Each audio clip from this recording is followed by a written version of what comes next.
Hello friends, good morning. Today I am discuss BSc second year paper second organic chemistry.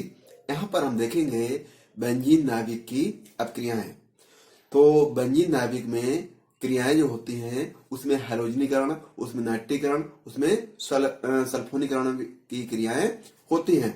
और ये क्रियाएं क्या होती हैं? सब्स्टिट्यूशन रिएक्शंस होती हैं। कहने वाला ये है कि जो क्रियाएं होंगी इलेक्ट्रोफिलिक सब्स्टिट्यूशन रिएक्शन कहलाएंगी। और यहाँ पर जो हाइड्रोजनीकरण क्रिया होती है वो और सारी जो रिएक्शंस होती हैं वो आर्थो और पैरा पोजीशन पर क्रियाएं होती हैं।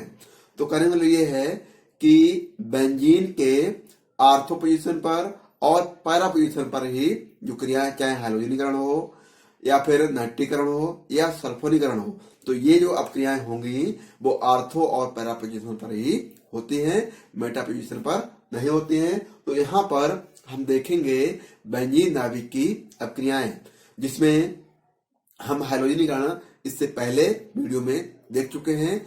अब यहाँ पर हम देखेंगे नाइट्रीकरण। तो आइए शुरुआत करते हैं। यहाँ पर हम बेंजीन नाभिक की अपक्रियाएं।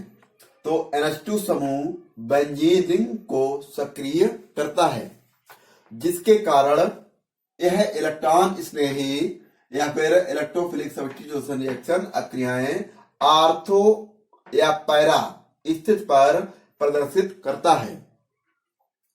तो यहाँ पर पहला पॉइंट था वो था हैलोजनीकरण, जो कि हम इससे पहले वीडियो में देख चुके हैं। और अब है दूसरा पॉइंट यहाँ पर नाइट्रीकरण। तो नाइट्रीकरण क्या है? यहाँ पर जिस तरह हैलोजनीकरण क्रिया हुई थी ठीक उसी तरह यहाँ पर भी क्या होगा? नाइट्रीकरण क्रिया होगी, जिसमें हमें NH2 ग्रुप को सेफ रखना है, बचा के रखना है, उसकी रक्षा करनी है। तो कहने वाला ये है कि नाइट्रीकरण की क्रिया डायरेक्ट एनिलीन से नहीं होती है। उसकी क्रिया सबसे पहले हमें एसिलीकरण कराना पड़ेगा, CH3COCl से क्रिया करानी पड़ेगी। उसके बाद इसका नाइट्रीकरण संभव है, तब जाकर आर्थो या पैरा पोजीशन पर नाइट्रो ग्रुप जुड़ेगा। तो आइए देखते हैं। यहाँ पर हम क्योंकि सांद्र एनिलीन को ऑक्सीकृत कर देता है, अतः प्रत्यक्ष नाइट्रीकरण संभव नहीं है। अतः नाइट्रीकरण से पहले एसिलीकरण करके NH2 समूह की रक्षा कर ली जाती है और फिर नाइट्रीकरण करते हैं।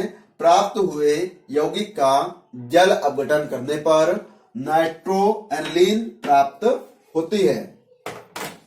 तो यहाँ पर हमें ये देखना है कि जो एसिलीकरण है, एसिलीकरण करने वाला ये है CH3COCl एसिटिल क्लोराइड से अपक्रिया कराते हैं एनिलीन की, तो हमें एक ऐसा कंपाउंड प्राप्त होता है एसिटेनालाइड। तो वहां पर जो NH2 समूह की रक्षा हो जाती है। कहने वाला ये है जो NH2 समूह है वो बेंजीन रिंग को एक्टिव करता है, लेकिन जो भी रिएक्शन हो नाइट्रीकरण वो NH2 ग्रुप पर ना होकर बेंजीन नाभिक पर क्रिया करें। तो इसलिए NH2 समूह की रक्षा की जाती है। और उसके बाद एसिटिलीकरण किया और इस रिएक्शन के माध्यम से हम यहाँ पर देखेंगे कि नाइट्रीकरण क्रिया किस तरह होती है। तो यहाँ पर शुरुआत करते हैं हम। ये जो कंपाउंड है इसका नाम है एनिलीन। इसका नाम है एनिलीन और इसकी क्रिया हम किससे कर रहे हैं? CH3COCl से। तो CH3COCl क्या है? यहाँ पर एसिटिल क्लोराइड। इसका जो नाम है इस कंपाउंड का ये है एसिटिल क्लोराइड। ये जो है इसका नाम है एसिटिल क्लोराइड। तो एसिटिल क्लोराइड की क्रिया, जब हम एसिटिल क्लोराइड क्रिया किस पर होगी? जो हमारा अमीन ग्रुप है। एसिटिल क्लोराइड क्रिया किस पर हो रही है? अमीनो ग्रुप पर। जो NH2 ग्रुप है उस पर इसकी क्रिया होगी। तो यहां से CH3CO आकर इनसे जुड़ेगा, जबकि यहां से एक HCl निकल जाएगा। कहने वाला ये है CH3CO आकर यहाँ पर जुड़ेगा और यहां से एक HCl, एक H यहां से, एक Cl यहां से HCl के रूप में निकल जाएगा। तो जाकर हमें यहां पर क्या प्राप्त होता है, एसीटेनिलाइट। क्या प्राप्त होता है, एसीटेनिलाइट प्राप्त होता है हमें। और तब जाकर हम यहां से कंसंट्रेट HNO3 कहने वाले ये है सांद्र नाइट्रिक एसिड से जब क्रिया करवाते हैं तो यहां से जो NO2 ग्रुप है, नाइट्रो ग्रुप है, वो आर्थो पोजीशन पर अटैक करता है और यहां से वाटर का एक मॉलिक्यूल निकलता है।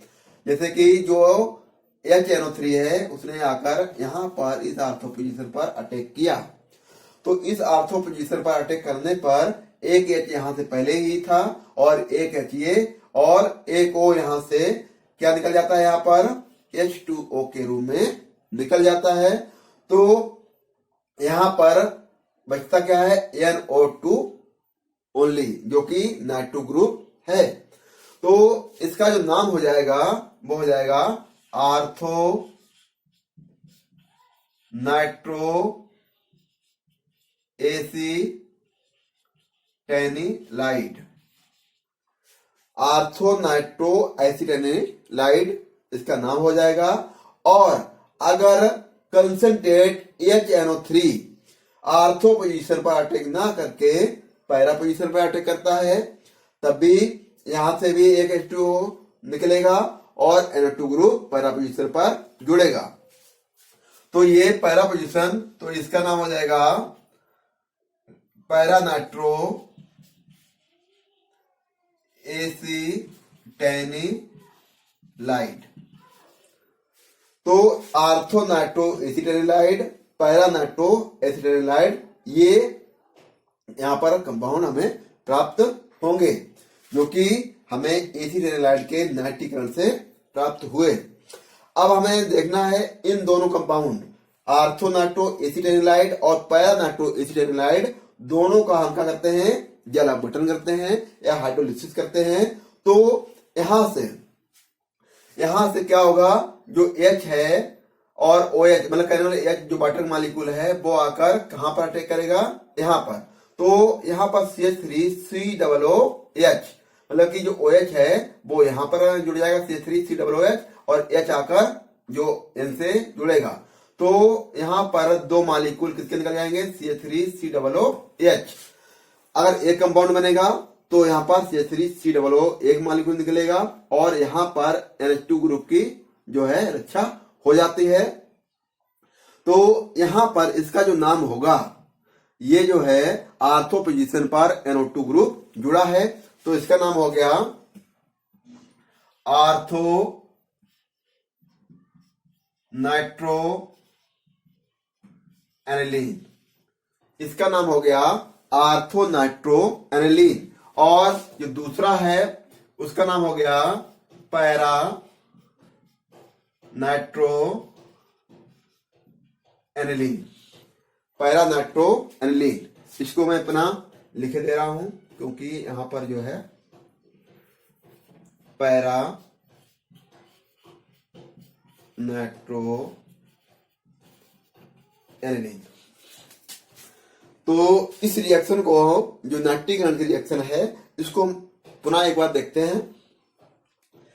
जो एनिलीन है, एनिलीन की क्रिया जब हम एसिटिल क्लोराइड करवाते हैं तो जो एसिटिल क्लोराइड है वो अटैक करता है हमारे NH2 ग्रुप पर।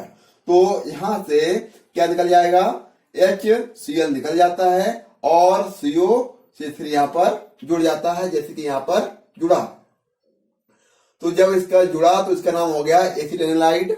और एसीटेनिलाइड क्रिया जब हम कंसंट्रेट HNO3 के साथ करवाते हैं तो ये बेंजीन नाभिक में आर्थो पोजीशन पर अटैक करता है और यहां से H2O बाहर होता है, तो NO2 ग्रुप यहां पर जुड़ जाएगा। तो NO2 ग्रुप आर्थो और पैरा पोजीशन पर दो ही जगह जुड़ सकता है। तो आर्थो पोजीशन पर जुड़ा तो उसे हमने कह दिया आर्थो नाइट्रो एसीटेनिलाइड। और जब NO2 ग्रुप पैरा पोजीशन पर जुड़ा, जैसे कि यहां पर, तो इसे हमने कहा पैरा नाइट्रो एसीटेनिलाइड।